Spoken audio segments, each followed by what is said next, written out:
Y José María Luna, de Luna Sevilla Asesores Patrimoniales. Empieza el consultorio de fondos de inversión de Capital Radio. Jornada de lunes es 10 de febrero. José María, ¿qué tal está? Estupendamente, muy buenos días. Fenomenal. Los lunes, muy bien, muy bien, muy bien. Bueno, y tenemos un lunes con menos susto, ¿no?, que lunes anteriores. Agradecer. DeepSeek, guerra arancelaria. Hoy sí habla Trump de aranceles al aluminio y al acero. Quedan por concretarlos, pero parece que el mercado ya está más hecho a los sustos que pueden venir del presidente de los Estados Unidos y la semana empieza un poquito más calmada, ¿no?, a pesar de esos aranceles. Sí, efectivamente. Es verdad que el relato temerario de Trump o cualquier noticia negativa lo que genera, sin duda alguna, es volatilidad, como lo hemos visto estas últimas semanas. Siempre venden mejor las noticias malas que las noticias buenas, pero el mercado yo creo que al final se está acostumbrando a esas medidas que anuncia Trump, esas amenazas, ponerte encima de la mesa para negociar, pero luego también está observando cómo después de esas medidas consigue esas medidas de amenaza, sentar a la otra parte en la mesa de negociación y entonces se posponen esos aranceles y entonces no terminan de llegar, con la excepción del caso de China, pero queda todo en una amenaza y el mercado poco a poco se va acostumbrando, por un lado, al impacto que puede suponer en todos los sentidos, a nivel económico y financiero, sobre todo la parte de tipo de interés en el supuesto caso de que repuntara la inflación, pero también yo creo, y en eso me alegro, ¿de acuerdo?, que el mercado empiece a valorar dos cosas que para mí son fundamentales, y diría quizás tres. La primera de ellas es que esto ya lo hemos vivido, ya lo decíamos la pasada semana. Si es que este Trump 2.0, generador de volatilidad, ya ocurrió con el Trump 1.0. Es decir, propongo medidas, genero volatilidad, llego a un acuerdo, vuelve a bajar la volatilidad. Yo creo que estamos un poco aprendiendo de lo que ocurrió en la primera etapa, en el caso de Trump. En segundo lugar, probablemente la diferencia de este Trump 2.0 respecto al Trump 1.0 es que yo no creo que esté buscando única y exclusivamente mejorar la balanza comercial y los ingresos de Estados Unidos. Yo creo que sobre todo y principalmente trata de contentar a la base electoral en el sentido de que una de las promesas que tenía Trump y su equipo es reducir el gasto público en Estados Unidos. Y queramos o no, lo está consiguiendo. Es decir, sentar en la mesa de negociación a Europa con las amenazas de aranceles para que Europa retome el gasto en defensa, supondría que si Europa realmente incrementa el gasto de defensa, ese hueco lo puede dejar de cubrir Estados Unidos en cierta manera.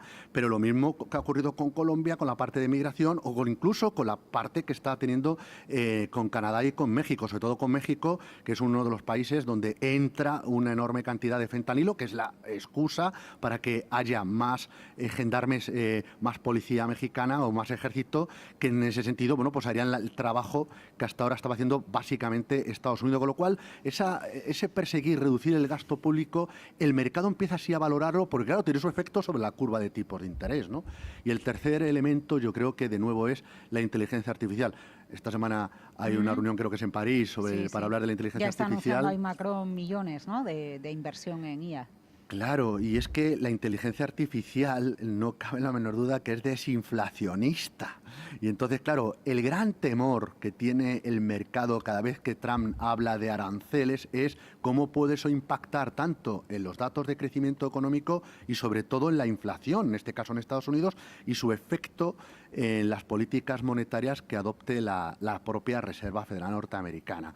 Claro, en un contexto en el cual la inteligencia artificial no es inflacionista, sino claramente es desinflacionista, lo hemos visto en el caso de DeepSeek, y habrá más DeepSeek, que aparezcan nuevos jugadores que sean capaces de hacer lo mismo que ya tenemos ahora mismo, ya sea Copilot, ya sea ChatGPT, ya sea Perplexity, ya sea la herramienta que haya encima de la mesa. Si aparecen nuevos jugadores, no cabe la duda que el ganador son los usuarios que pueden hacerlo, como ahora se habla tanto de la democratización de la inteligencia artificial, pero que no es más que acceso a la misma por más público y a un coste menor, con lo cual eso inflacionista no es. En ese sentido, yo creo que por eso el mercado ahora mismo sigue centrándose en la bonanza en las cuentas de resultados de las compañías, en el crecimiento de los BPAs, en los beneficios por acciones, que siguen siendo buenos, la enorme liquidez que hay en el sistema y luego la dinámica en las políticas monetarias, sobre todo de claramente bajista por parte del Banco Central Europeo. El punto a vigilar, sin duda alguna, es la Reserva Federal, pero yo creo que va a seguir bajando los tipos de interés a lo largo de este ejercicio. Hemos visto los últimos datos de empleo en Estados Unidos que apuntan en ese sentido. Habrá que estar muy atentos al miércoles a los datos de inflación. Y quizás el punto donde no se está fijando tanto el mercado es los datos de Japón, de inflación.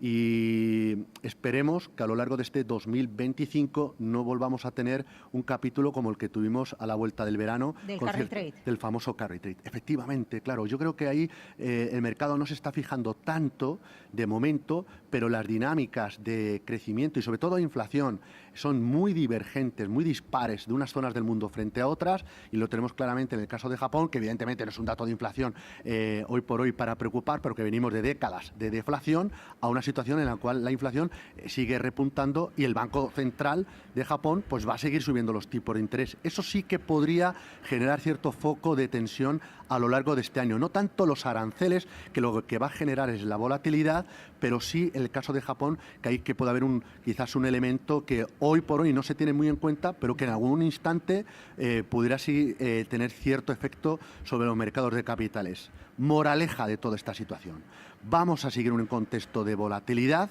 es lo que puedo decir ahora mismo a todos los oyentes, pero que hay que aprender a surfear en las olas de la volatilidad. Volatilidad vamos a tener, pero la volatilidad genera oportunidades.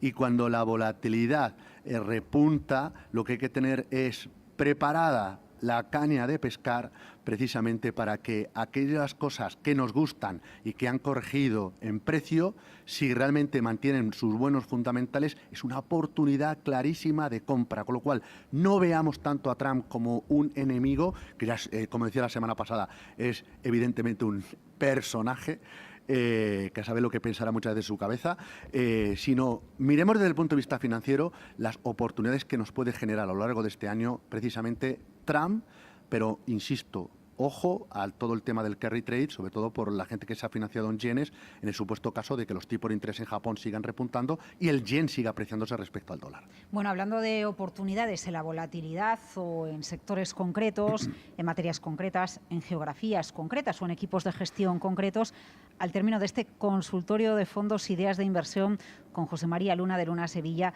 asesores patrimoniales. José María, este es un consultorio. Voy a recordar las maneras de ponerse en contacto con el equipo de Capital Radio para plantearle su duda de inversión a José María Luna.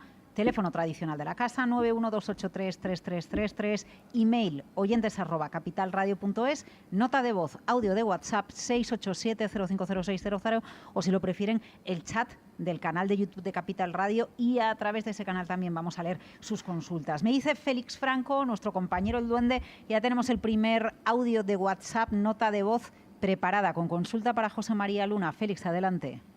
Buenos días. Esta es una pregunta para el señor Luna. En la parte más conservadora de la cartera tengo un fondo de renta fija que es el Premium Conservador de Bankinter. En su opinión, ¿a qué tipo de fondo debería pasar los conservadores? ¿Un fondo corporativo europeo? ¿Cuál es su opinión? Y en la parte más agresiva la tengo en un fondo de small cap. Agradecería que me dijera si convendría de cara a 2025 mantenerse en small caps en Estados Unidos o, por el contrario, pasarse a un small cap en Europa.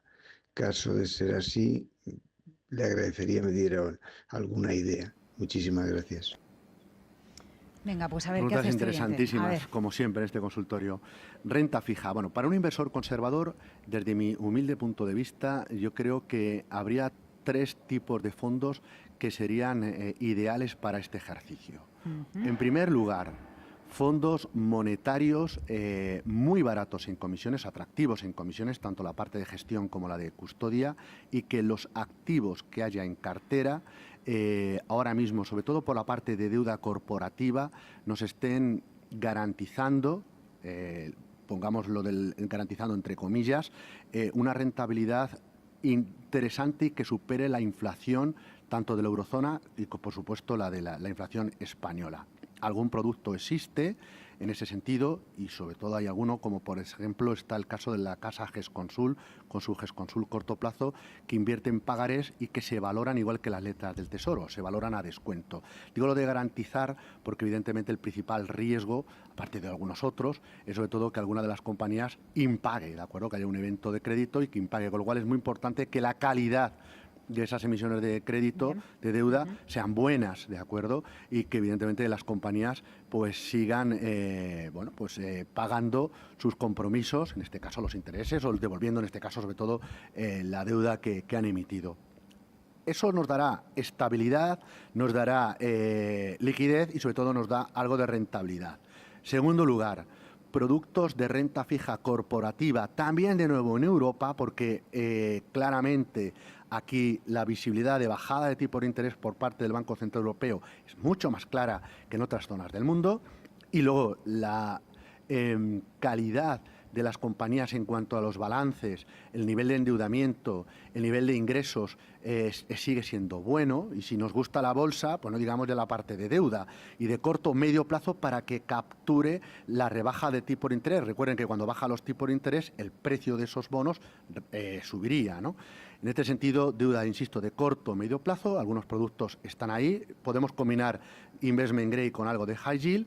Y hay nombres propios que la verdad lo hacen muy bien, gestoras como puede ser Carmignac, como puede ser Robeco, sobre todo la parte de deuda financiera, como es el caso de AXA, incluso la gestora española Buy and Hold, ideales. Y luego hay una tercera pata que es muy interesante para este ejercicio, que son los fondos que tengan vocación de retorno absoluto. Si no sean puros de retorno absoluto, pero sí tengan una vocación de retorno absoluto.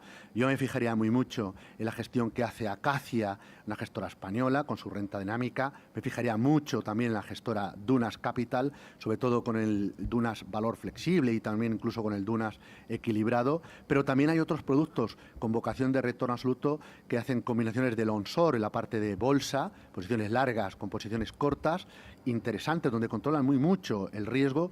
Un ejemplo puede ser el caso del fondo de Pictet Atlas. Con lo cual, yo por ahí serían los tres puntales que no deberían de faltar para la parte más defensiva de una cartera. Y luego, en cuanto a las small caps, hay, sin duda alguna, enormes ventajas en la parte de small caps norteamericanas. La propia reindustrialización en Estados Unidos, la desregulación, bajada de impuestos, etcétera, etcétera. No cabe la menor duda que son factores, son catalizadores para que las small caps norteamericanas puedan hacerlo bien. Quizás su enemigo sea si el discurso que yo decía al principio, de que me da la sensación que las medidas de Trump no van tanto para incrementar los ingresos, sino sobre todo más para reducir los costes y que no vayan a generar inflación, no fuera al final lo que se traslade a la economía y, por supuesto, al aspecto financiero y supusiera repuntes de los tipos de interés de mercado. Si eso fuera así, no digo los de la Reserva Federal, sino sobre todo la curva de tipos de interés, volviéramos a ver repuntes en los tramos medios y largos. Un buen indicador puede ser el 10 años norteamericano, que se acercara de nuevo al 5%, haría daño a las small caps norteamericanas, con lo cual sería el elemento a fijarse. Y las small caps, en el caso europeo, han empezado bien. Europa ha empezado bien en su conjunto en este este arranque del 2025, distintos factores que apoyan a la renta variable europea, y en este sentido también, en este caso, las small caps europeas. Yo las small caps, tanto en Estados Unidos como en la parte norteamericana, en norteamericana y en Europa, sí las tengo presentes, pero de momento seguiría sobreponderando las empresas de mayor capitalización. Europa, interesantísimo, las empresas de pequeña y mediana capitalización, pero necesitan otro tipo de empuje. Y no me refiero a la parte de tipo de interés. Necesitamos quizás medidas como las que se van a adoptar o empiezan a adoptarse en Estados Unidos, sobre todo de esa regulación, esa burocracia que asfixia a la parte, sin duda alguna, europea y que sin duda alguna pues vendría bien que hubiera una cierta reducción. Estaremos muy expectantes a las elecciones en Alemania si van en ese sentido, en el caso de que venza la CDU, y veremos con quién entra en gobierno en coalición.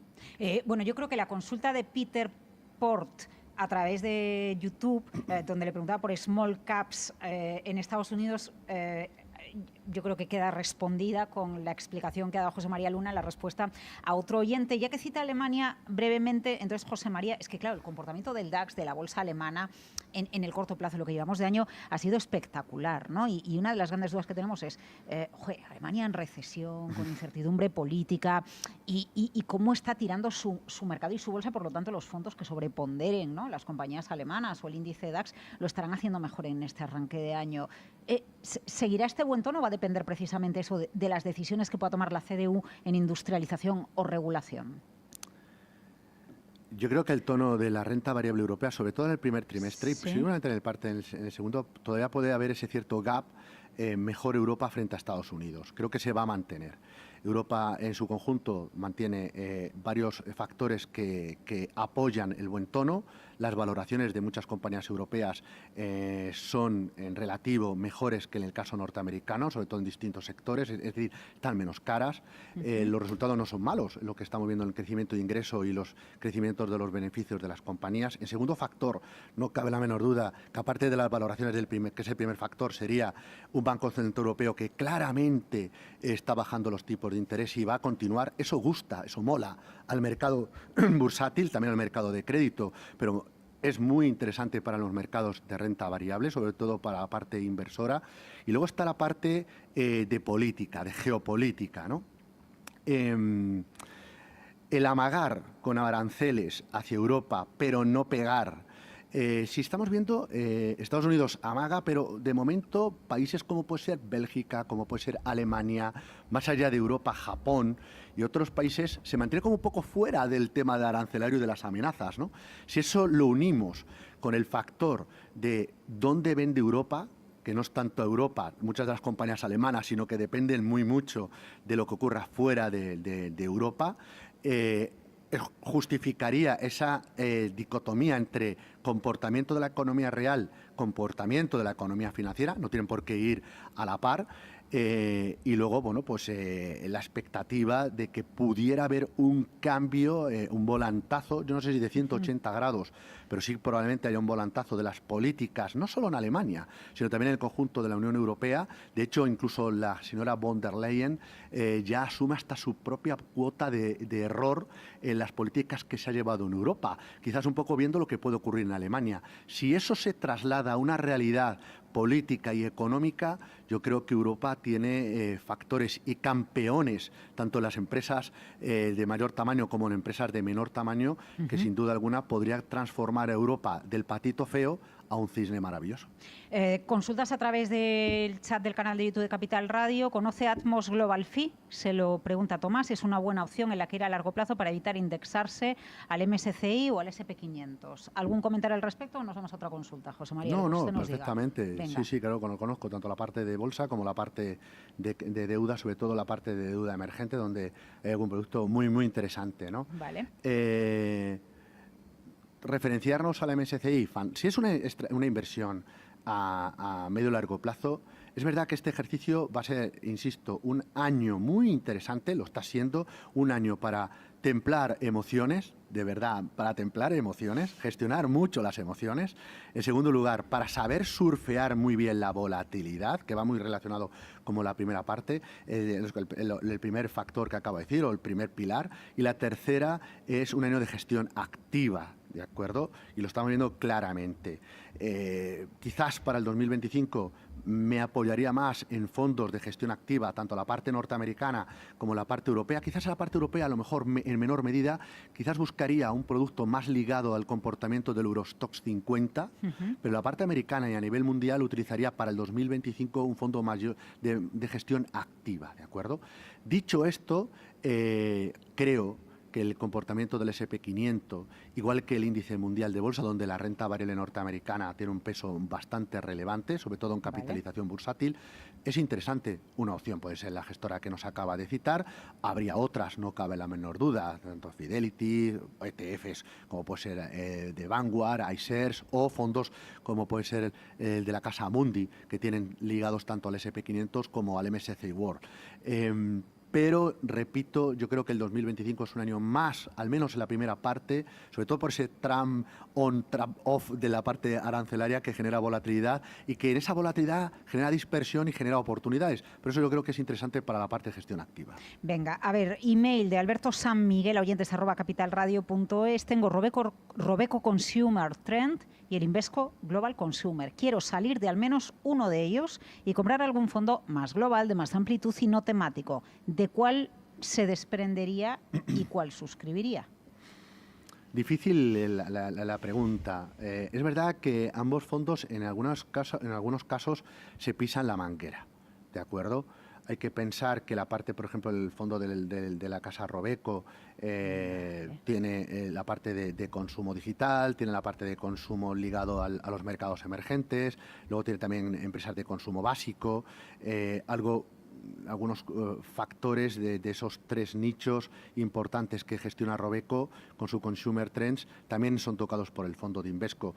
No tanto por las perspectivas, porque han iniciado el año yo creo que de forma importante, porque los datos de consumo siguen siendo buenos. Es decir, el principal factor, por ejemplo en el caso de Estados Unidos, que está sumando al crecimiento norteamericano, precisamente es el consumo, en este caso de los norteamericanos, y quizás a lo mejor de forma coyuntural es el incremento de inventarios por ese miedo a los aranceles. Es decir, cuidado, voy a poner los aranceles, a lo mejor no ahora, pero de cara hacia dentro de un mes o dentro de X meses, y muchas empresas están haciendo acopio de inventarios, y eso también evidentemente suma en la parte de la partida del PIB, ¿no? de Estados Unidos, ¿no? Pero de forma más estructural, sí, la buena salud de la economía norteamericana, de los norteamericanos, y eso tira en la parte de consumo. Pero es que eso también se está dando el denominador común hacia otras zonas del mundo. Por pisarse, quizás yo me mantendría a lo mejor en el fondo de la gestora Robeco, y a lo mejor el fondo de Invesco lo que haría sería llevármelo hacia efectivamente a lo mejor un fondo más global de renta variable mundial, de gestión activa y que pudiera aportar valor. Hay muchas ideas que realmente lo están haciendo bien. Por poner algún ejemplo, ¿de acuerdo? Hay un fondo de la gestora Goldman Sachs, el Global Core, que es un fondo con un estilo de gestión GARP, ni es value ni es growth, es decir, serían empresas de crecimiento a precios razonables, y yo creo que en esa gestión activa que hace Goldman Sachs, pues podría ser un producto que complementaría al fondo de la gestora Robeco. Nos vamos a una nota de voz, audio de WhatsApp, consulta para José María Luna y enseguida ideas de inversión. 687-050-600. Hola, buen día, Carlos de Valencia. Mi pregunta para el señor Luna esta mañana sería sobre la gestora Bestinver, a ver qué le parece, y en concreto el fondo Bestinver Deuda Corporativa. Muchas gracias y hasta luego, un saludo. Venga, gracias. Pues tenemos un par de minutitos para que nos dé pues tiempo, muy rápidamente. un minuto y medio la idea de inversión. Bestinver ha sufrido, como saben ustedes, durante los últimos ejercicios importantes cambios en los equipos de gestión, incluso con la nueva incorporación de otra casa, en este caso portuguesa, que se ha sumado a los gestores que ya estaban aquí, incluso analistas, aunque bien es cierto que mantiene, yo creo, el espíritu en la parte de buscar buenos fundamentales de las compañías. Eso es un denominador común en la parte de renta variable. No se trata de fondos, la parte de bolsa, de esos deep value que a lo mejor podríamos encontrar en otras gestoras, incluso españolas, que han, pues si me permiten, han bebido de esa filosofía de Bestinver, sobre todo cuando Paramés formaba parte del equipo gestor. Pero se ha mantenido también en la parte de crédito, y eso yo creo que es muy importante. En la parte de deuda privada es fundamental hacer un muy buen análisis tanto del quién emite y, en segundo lugar, de la propia emisión. hay que leerse muy bien los folletos, y eso lo hace muy bien Bestinver. A mí me gusta. Es verdad que utilizamos quizás nosotros otros productos a la hora de invertir en la deuda corporativa líquida, porque hay otros productos que son ilíquidos y que Bestinver ha ido incrementando o ha ido incorporando una división de la parte ilíquidos, pero a mí me gusta, sobre todo por ese corto, medio plazo. Por cierto, que viendo todos los resultados anuales de los bancos españoles, José María, me acordé de usted porque claro, incrementan tanto la actividad y los beneficios e ingresos por activos fuera de balance, es decir, fondos de inversión, que digo, madre mía, la cantidad de producto que coloca la banca de inversión. Bueno. Aquí lo clave es tener ¿Qué diferencia hay que asesorar que colocar? Tener claro cuál es el mejor producto para cada uno de los perfiles, que a veces es de un banco y a veces es de una gestora independiente. La personalización, ¿no?, es fundamental, y digo, el escaparate es una cosa y la trastienda es otra, y a lo mejor el producto que nos interesa está más en la trastienda, ¿no? Y vamos a la trastienda de José María Luna con las ideas de inversión. Antes usó usted la expresión que mola, que no mola. Yo le iba a decir fondos que molan en este contexto de mercado, fondos en la trastienda que pueden ser una buena oportunidad en este mercado 2025 con más volatilidad, una volatilidad, ¿no?, que sí que genera oportunidades. ¿Con qué se queda, José María? Yo me quedo, los dos fondos que traigo hoy rápidamente son fondos que están cubriendo dos pilares para mí muy importantes en este 2025, al menos en esta primera parte. Surfear la volatilidad. Bien. Y en segundo lugar, aprovecharse de esos patitos feos que se pueden convertir en cisnes, que es el denominador común. Empiezo por el primero, renta variable de la zona euro, con presencia. Sigue gustando Alemania, nos gusta la bolsa española, nos gusta la bolsa italiana y poco a poco nos va gustando más la bolsa francesa, ¿de acuerdo? No la política francesa, sino las compañías francesas. Y la primera idea es un fondo de la gestora JP Morgan, que es el JP Morgan Euroland Dynamic Fund, producto que tiene sector financiero, sector industrial y tecnología, SAP, compañía alemana. Fíjese pues el comportamiento que, por ejemplo, que está teniendo. Es decir, hay ganadores dentro de todo esto, de las turbulencias que ha habido dentro de la tecnología, ¿no? Y luego, ese sería el primer patito feo, posibilidad de ser un cisne, y que de hecho se está convirtiendo en un cisne. Y el segundo, rápidamente, fondo de la gestora Robeco, que es el Asia Pacific Equity Fund. Unir Japón, bolsa japonesa, con China, con Corea y otros pequeños dragones puede ser interesante. Atento al yen, que si es un factor de riesgo, una forma de cubrirse del carry trade es tener activos en yenes. Y este fondo lo cumple porque no cubre el riesgo divisa. Fondos, fíjense cómo es el Día de los Enamorados esta semana, fondos que enamoran para José María Luna en este mercado volátil en 2025, patitos feos que se pueden convertir en cisnes, ideas de inversión. Don José María, gracias por ayudar a la audiencia a dibujar el escenario de mercados y poner encima de la mesa ideas de inversión. Que pase buena semana. Buena semana. Gracias.